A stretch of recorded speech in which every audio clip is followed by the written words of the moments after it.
Stocks, economy. Huh?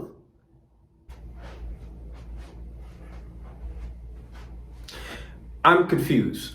2020, record unemployment, 14% in April, 6.9% by December. Over 12 million US renters are way behind in their rents. Small businesses are going out of business left and right due to the COVID shutdowns. 80,000 of them shut down between March and June alone. Stimulus checks, not once, but now twice, and triple P loans. All the while, the stock market's near an all-time high. How can this be? Is this normal? What could history tell us? Well, let's look at the 20th century to find out.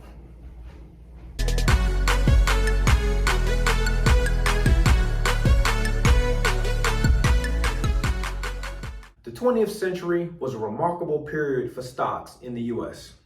During that 100-year span, GDP per capita, and that's the way you want to think about it, because GDP per capita measures economic well-being and prosperity of a nation's citizens. So per capita GDP grew 634%. It grew a lot more if you factor in things like medicine or education, but those things can't really be quantified numerically. So from a quantitative standpoint, you have 634% growth. Now, what's interesting is each decade throughout this 20th century period saw GDP per capita growth. Even in the 1930s, it was some 13%. The highest was the 1940s with 46%, and the lowest was during the 1910s, okay? Now, over this period, you had 6 really big market movements. From 1900 to 1921, the Dow went from 66 to 71, okay? That's an 8% move in 21 long years. You're talking 2 decades. If you do it annualized year over year, you're looking at about 0.5% to 1%. So clearly, the market didn't really grow much during that period.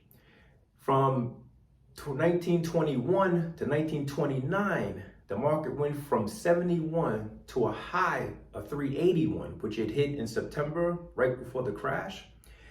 And that gave you a 440% increase. Now, what's interesting, the way we're looking at today, stocks here, economy down here, you had a similar dynamic in both directions. Meaning, in the first 2 decades, where we saw market growth at about 1%, GDP per capita grew a lot higher than that. While during the 20s, clearly the market outstripped GDP per capita. I mean, people didn't ride horses and then jump into Teslas right after. It just didn't work that way. So from 1929 to 1948, the Dow was cut in half, 53%. It fell from 381 down to 180. Once again, GDP per capita is trugging along upwards. From 48 to 65, the Dow went from 180 to a little under 1,000. So you have a 5-for-1 gain. Once again, far outstripping the economy. From 65 to 82, the market went down 16%. That's a long time to come down. All the while, GDP per capita kept on inching upwards. And from 82 to 2000, the market was up 1,300%. It went from, I think, a low of about 827 to a high of 11,000, or around 11,000.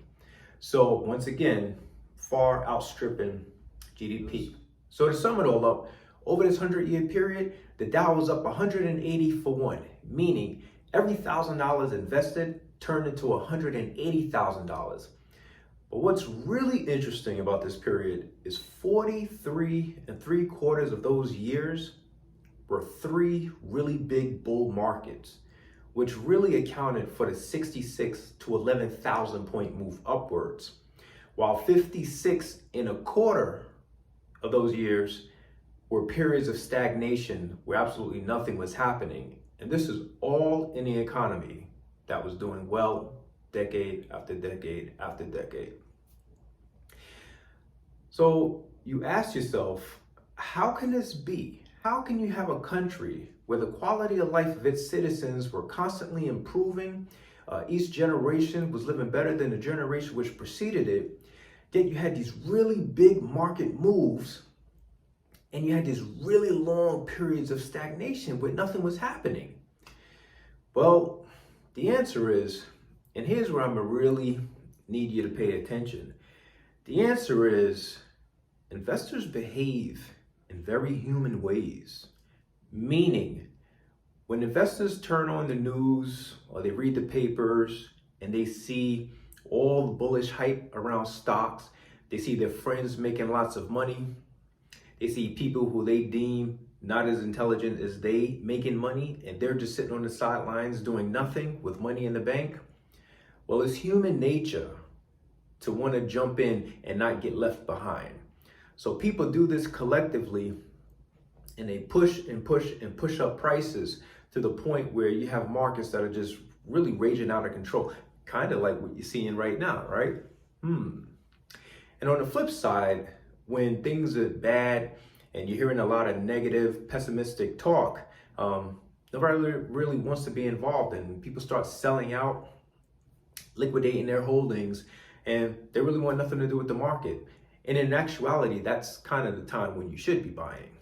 So, bringing things full circle, when we look at the stock market today, which trades near an all-time high level against a struggling economy, I think we have a better understanding of the disparity that exists, right?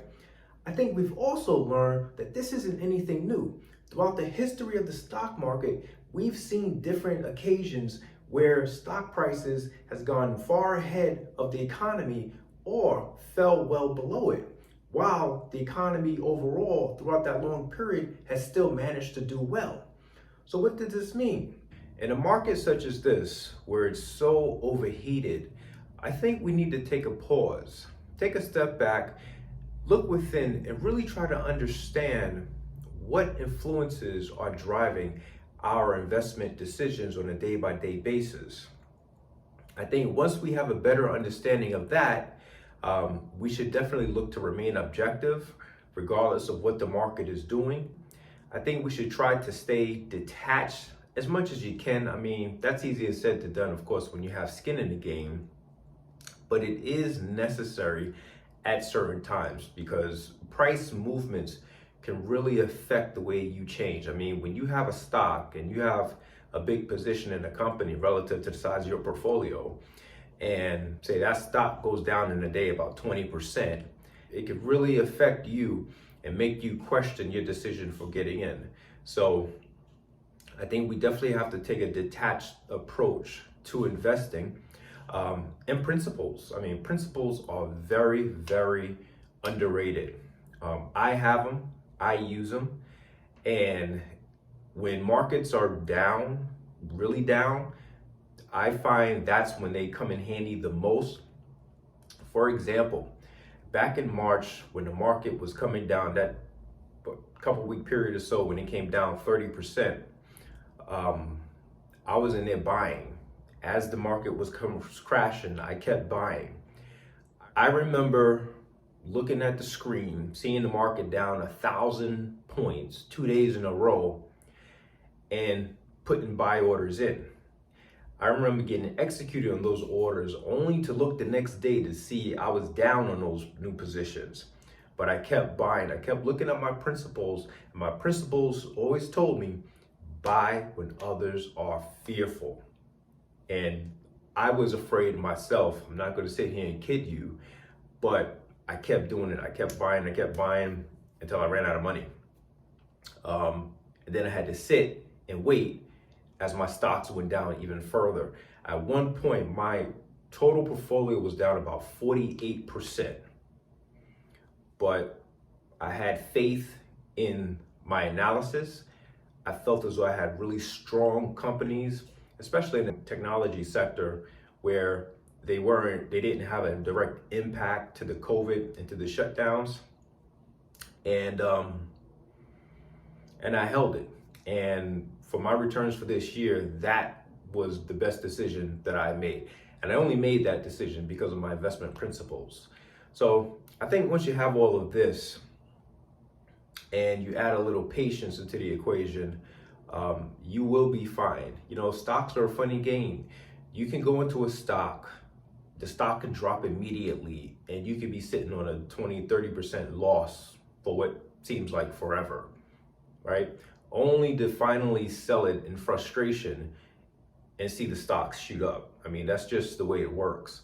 So I think if you have strong companies, if you know why you're in these companies and you buy into them and they go down, then you wait.